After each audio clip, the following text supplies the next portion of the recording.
Students, कैसे हैं आप सब। और एक अच्छी खबर आपके लिए है कि अब एनटीपीसी का जो आप इंतज़ार कर रहे थे 2019 से, उसकी भी एग्ज़ाम डेट अपनी अनाउंस हो चुकी है। वो एग्ज़ाम डेट आपका 15 दिसंबर। इस 15 दिसंबर में एनटीपीसी ग्रुप डी दोनों के ही एग्ज़ाम्स को स्टार्ट किया जाएगा, यानी एक साथ एक शेड्यूल में स्टार्ट किया जाएगा।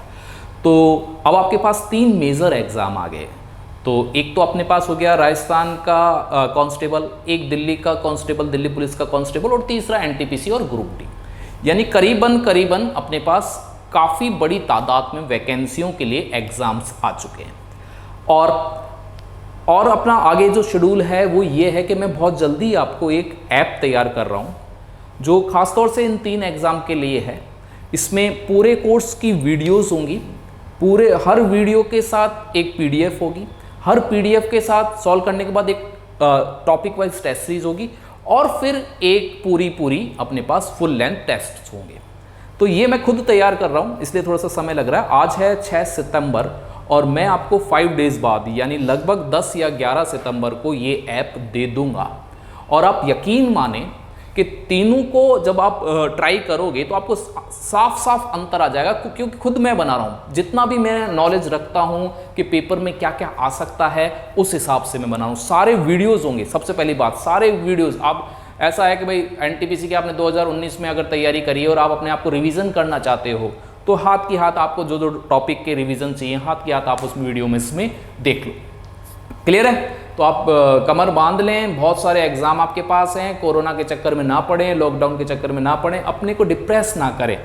अब एक नई एनर्जी के साथ आप तैयारी के लिए जुट जाएं। आप ये समझ लें कि अभी आप जीरो, अब आपके पास 3 महीने हैं और 3 महीने में आपको अपना झंडा बुलंद करना है।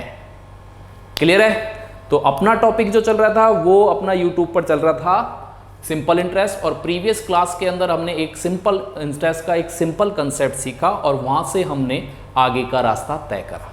क्लियर है? उसी कंसेप्ट को आगे बढ़ाते हुए कुछ और टाइप के क्वेश्चंस हम करना स्टार्ट करते हैं। जैसे एक क्वेश्चन है, मैं लिखता हूँ यहाँ पर, साधारण ब्याज पर या सरल ब्याज पर कोई धन 10 वर्ष में दुगना हो जाता है,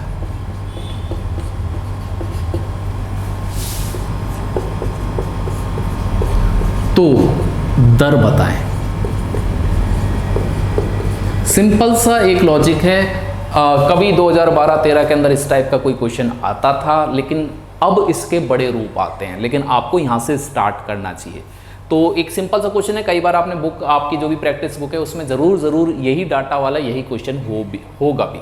बहुत सिंपल सा कि देखो, साधारण ब्याज पर कोई धन 10 साल में दुगना हो जाता है, यानी 1 रुपया अगर आपका प्रिंसिपल है तो वो 2 हो जाएगा, यानी अमाउंट या विषय धन 2 बन जाएगा।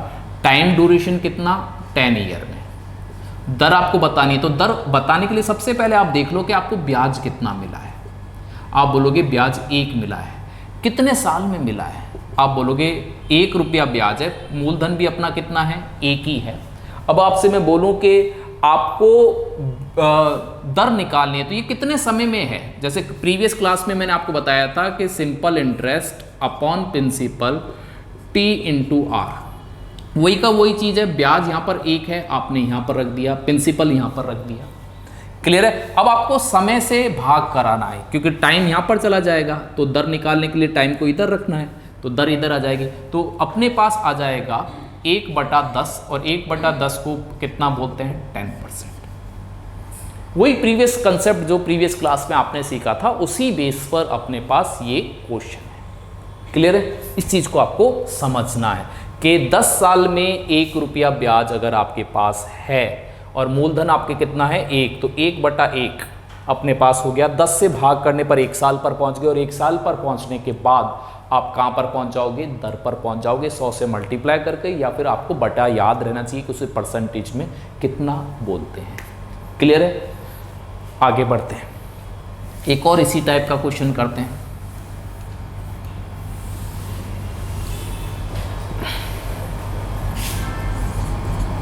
सरल ब्याज पर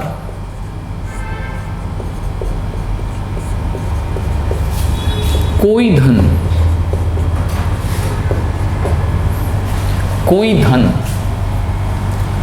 5/2 गुना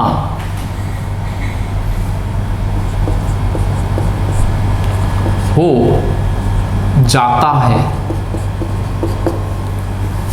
यदि समय 4 साल हो तो दर बताएं। सिंपल सा है, लिखते लिखते ही आपको सॉल्व करना चाहिए था, आपने सॉल्व कर लिया होगा और दर आपको पता होनी चाहिए थी। देखो प्रिंसिपल आपका 2 रुपया जो कि 5 हो गया, अमाउंट निश्चित धन 5 हो गया, तो यहाँ पर अब अपने पास ब्याज कितना आया, 3 आया। 3/2 यानी अपने पास 3/2 आपने कर दिया, जो कंसेप्ट आपको बताया था। साथ में आपको यहाँ पर 4 साल और दे रखा है, तो 4 से भाग करोगे, इंटू 100 कर दो, या तो आपको 3/8 पता होना चाहिए, तो आप अगर पता है तो आपके पास 37.5 डायरेक्ट आ जाएगा, और 3/8 अगर आपको नहीं पता तो 100 से मल्टीप्लाई करके 37.5% आपको लाना होगा। क्लियर है? मैं उम्मीद करता हूँ ये चीज़ आपको धीरे धीरे समझ आएगी। ये मैंने इसलिए डाटा थोड़ा सा चेंज करके ले दिया है, काफ़ी बार यहाँ पर एक ही याद रह जाता है, लेकिन वो इस पर निर्भर करता है कि प्रिंसिपल को आप क्या मानोगे। क्लियर है? नेक्स्ट क्वेश्चन की तरफ चलते हैं।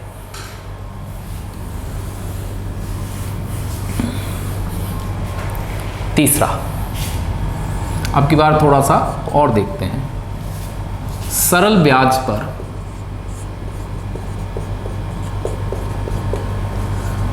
कोई धन, सरल ब्याज पर कोई धन 12.5 गुना हो जाता है।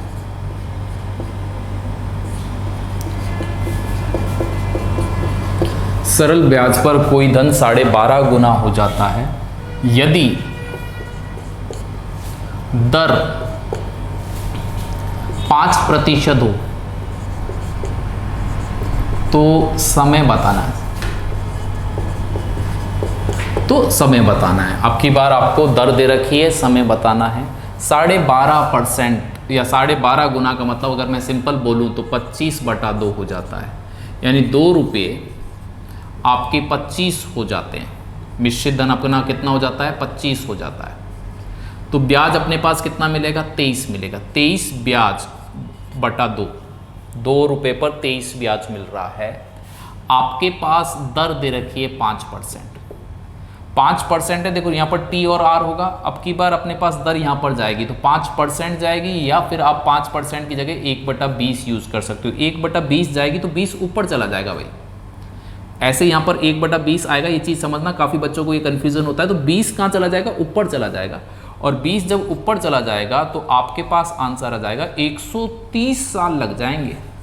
यानी अगर किसी व्यक्ति ने लिया है तो उसके पोते पड़पोते के बाद जो जनरेशन है उसको 25 रुपये मिलेंगे, अगर 2 रुपया ब्याज पर लगाया है। आ रही बात समझ में? तो आपको घबराने की ज़रूरत नहीं है कि आप बोलोगे सब ऐसा कोई आंसर आ सकता। आजकल लॉजिकली ऐसे क्वेश्चन दे दिए जाते हैं कि बच्चा उस ऑप्शन को देख के घबरा जाता है कि सब 130 साल भी कोई आंसर हो सकता है क्या। तो आपको बिल्कुल भी घबराने की ज़रूरत नहीं है, आपका लॉजिक क्लियर है। आप अपने लॉजिक को पर विश्वास करो, कहीं कोई आपको दिक्कत नहीं आने वाली। क्लियर है? अब ये हो गया कंसेप्ट। इसी कंसेप्ट पर थोड़े से अच्छे क्वेश्चन भी आते हैं जैसे, और वो बच्चे इतने सरल क्वेश्चन होते हैं कि उनको भी बच्चा क्या गलत कर देता है। अगर बच्चा उनको भी गलत कर दे तो फिर सिलेक्शन का थोड़ा सा दिक्कत हो जाती है। जैसे एक क्वेश्चन मैं दे रहा हूँ, उसी टाइप का एक थोड़ा सा जो आजकल कंपटीशन में आता है उस क्वेश्चन पर बात करते हैं कि कोई धन 7 साल में साधारण ब्याज पर 4 गुना हो जाता है तो कितने समय में 10 गुना हो जाएगा। अब यानी 2 क्वेश्चनों को एक साथ कर दिया। क्लियर है? तो सिंपल लॉजिक रखना, आप ऐसे फॉर्मूला वाला लॉजिक मत रखना। काफ़ी किताबों में कुछ फॉर्मूले इस टाइप के बना रखे हैं, इस तरह के फॉर्मूले पर मत जाना या कोई और ट्रिक पर मत जाना। बहुत सिंपल सा रखना कि 1 रुपया 4 हो जाता है।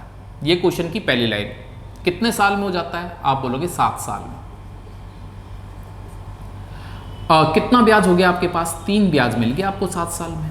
4 गुना का मतलब है। अब आप चाहते हो 10 गुना हो जाए। अगर 10 गुना होगा तो 1 रुपया अगर 10 गुना होगा तो ब्याज कितना मिलेगा? 1 रुपया अगर 10 रुपया बनता है तो आप बोलोगे 9।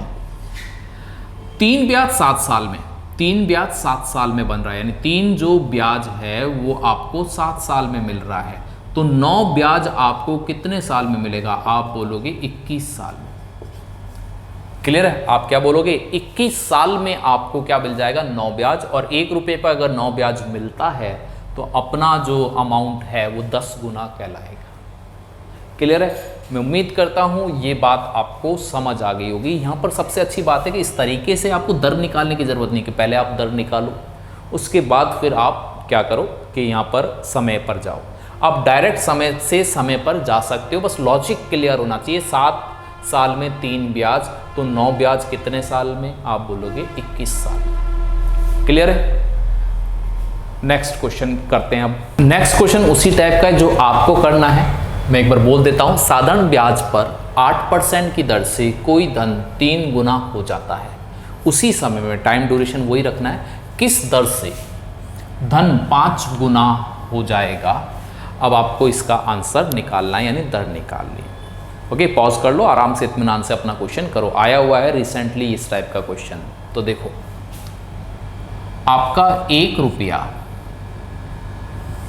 3 गुना हो जाता है, यानी ब्याज आपको मिल रहा है 2, दर आपने रखी 8%।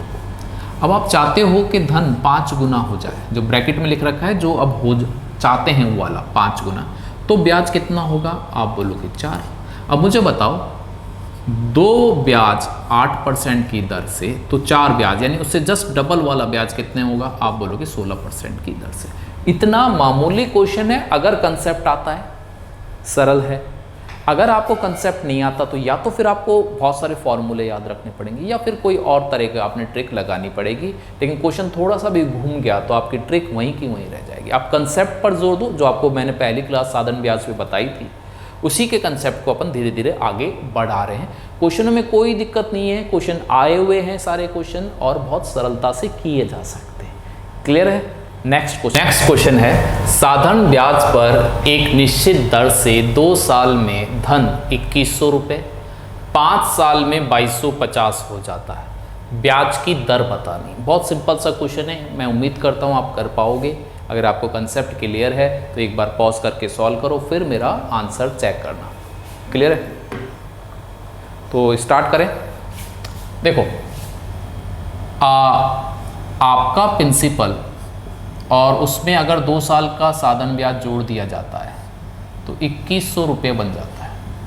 वही प्रिंसिपल है, वही दर है, और 5 साल का साधन ब्याज जोड़ देंगे तो अपने पास 2250 हो जाएगा। क्लियर है? अब अगर मैं आपसे पूछूं कि दोनों में डिफरेंस बताओ, तो आप बोलोगे 150 रुपये का अंतर है। ये जो अंतर है ये 3 साल का साधन ब्याज है। अब अगर मैं आपसे पूछूं कि 1 साल का साधन ब्याज कितना होगा, या तो आप बोलोगे 1 साल का साधन, अगर 3 साल का साधन ब्याज 150 रुपया है तो 1 साल का साधन ब्याज 50 होगा। इस वाली इक्वेशन में अगर आप जाओ तो यहाँ पर 2 साल का साधन ब्याज है, तो 2 साल का साधन ब्याज कितना हो जाएगा? आप बोलोगे 100। अगर 2 साल का साधन ब्याज 100 है और 2100 में से 100 हटा दोगे तो मूलधन कितना होगा? 2000। अब मैं आपसे बोलूँ कि 100 रुपया 2000 का ब्याज है, 100 रुपया 2000 का ब्याज है, कितने साल में? 2 साल में। दर बताओ, तो आप बोलोगे दर निकालने के लिए समय से अपन भाग करा देते हैं।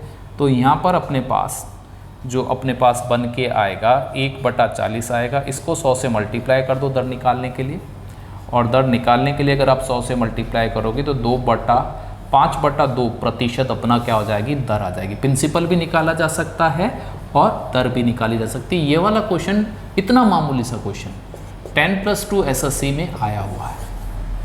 क्लियर? इतना मामूली सा क्वेश्चन है, बस कंसेप्ट बेस पर था कि आपको कंसेप्ट आता है कि नहीं, आप चीज़ समझते हो कि नहीं। इतने सरल चीज़ें आती हैं जो आपको करनी चाहिए।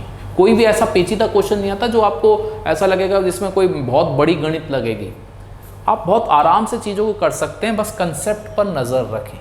क्लियर है? तो अब करते हैं नेक्स्ट क्वेश्चन। इस टाइप का एक दूसरा क्वेश्चन है जो बहुत आसान है और आपके लिए सीधा है। साधन ब्याज पर एक निश्चित दर से 5 साल में धन 10,000 हो जाता है, 7 साल में 10,800 हो जाता है, तो ब्याज की दर बताएं। ओके, मामूली क्वेश्चन है आपके लिए और आप आराम से इसे कर सकते हो। एक बार करो और फिर देखो। देखें भाई, प्रिंसिपल 5 साल का साधारण ब्याज अगर उसमें जुड़ जाए तो 10,000, वही प्रिंसिपल और 7 साल का साधारण, यानी वर्बली सॉल्व किया जा सकता है। तो आप बोलोगे 800 का अंतर है, ये 800 का अंतर जो ब्याज है 2 साल का है, तो 1 साल का ब्याज कितना हो जाएगा? आप बोलोगे 1 साल का ब्याज हो जाएगा 400। अगर 1 साल का ब्याज 400 है तो 5 अपने पास हो जाएगा 2,000। अगर 2,000 है, प्रिंसिपल निकालना है, तो 10,000 में से 2,000 आप घटाओ तो 8,000 हो जाएगा। अगर 8,000 अपना मूलधन है और 2,000 अपना ब्याज है तो ये अपन करें, और नीचे समय लगाना मत भूलना, यानी समय 5 साल, तो यहाँ पर 1/4 आ जाएगा और 5 यानी 1/20, और 1/20 के कारण आप क्या कह लोगे? 5%। यानी वर्बली दिमाग में सॉल्व किया जा सकता है। क्लियर है? एक और करते हैं इसके बाद क्वेश्चन और उसको देखते हैं। एक और क्वेश्चन, साधारण ब्याज पर कोई धन कुछ समय बाद 350 रुपये हो जाता है, दर इस पर्टिकुलर टाइम पर 5% है, उतने ही समय में 3% की दर, यानी अब दर चेंज हुई है, समय कांस्टेंट है वही, 250 रुपये हो जाता है, तो आपको समय ज्ञात करना है। एक बार आप पॉज करके जितना भी आप कोशिश करो, एक बार इसको सॉल्व करो, अपने हाथ से एक बार गलत करने की कोशिश किया करो, जिससे कि चीज़ें ज़्यादा समझ आएंगी। अब देखें, देखो मूलधन क्लियर है, और जब दर 5% करते हैं तो धन हो जाता है 350 रुपया, यानी इसमें ब्याज सहित रकम हो जाती है 350, वही है। और 3% की ब्याज दर अगर अपन कर देते हैं तो 250 रुपया। टाइम दोनों जगह कांस्टेंट है, अगर यहाँ पर 5 साल है तो यहाँ पर भी 5 साल है, यहाँ पर 10 साल है, यहाँ पर भी 10 साल है, ऐसा, तो वही अपन को समय ढूंढना है। तो यहाँ पर समय अगर बराबर है, प्रिंसिपल भी अगर बराबर है, तो अब जो ब्याजों में अंतर आ रहा है, जो कि कितने का है अपने पास? 100 का, उसका कारण होगा दर, और दर कितना अंतर है? 2% की, और 2% अगर अंतर है तो 1% की वैल्यू कितनी होगी? आप बोलोगे 1% की वैल्यू कितनी होगी? 50। इसका मतलब यहाँ पर 5% की वैल्यू कितनी है? 5% की वैल्यू हो जाएगी 250। तो आप बोल सकते हो इसमें जो ब्याज है वो 250 है, 250 ब्याज है 350 में टोटल रकम में से, तो अपने पास मूलधन कितना है? 100 रुपया। 250 ब्याज 100 रुपये पर अपने पास है, और यहाँ पर 5/2 हो जाएगा। अब इस पर आपकी दर कितनी है? 5%। अगर आप 5% को 1/20 बोल सकते हो, तो 1 इधर और 20 ऊपर चला जाएगा, और यहाँ पर आपका आंसर आ जाएगा 50 साल। क्लियर? वही कंसेप्ट जो आपको सिखाया उसी से है। अगर आप नीचे वाले से करना चाहते हो तो नीचे वाले में 3% है अपने पास, तो 1% 50, तो 3% कितना हो जाएगा? 150। क्लियर है? अब 150 ब्याज, मूलधन में तो कोई फर्क पड़ेगा नहीं, यहाँ पर से 150 अगर आप माइनस करो तो 100 आ जाएगा। तो यहाँ पर अगर आप देखोगे तो 3/2 आ जाएगा। 3% को अगर आप देखना चाहो तो 3/100 होता है, 3 नीचे रह जाएगा, 100 ऊपर चला जाएगा, 3 से 3 कट जाएगा, और 2 इस 100 किससे कटेगा? किसी भी तरीके से आप आंसर निकाल लो, क्योंकि टाइम दोनों जगह कांस्टेंट था, तो इधर भी 50 साल आएगा, इधर भी 50 साल आएगा। एक चीज़ मैं और समझा देता हूँ, जो आपको हमेशा लॉजिक समझना है।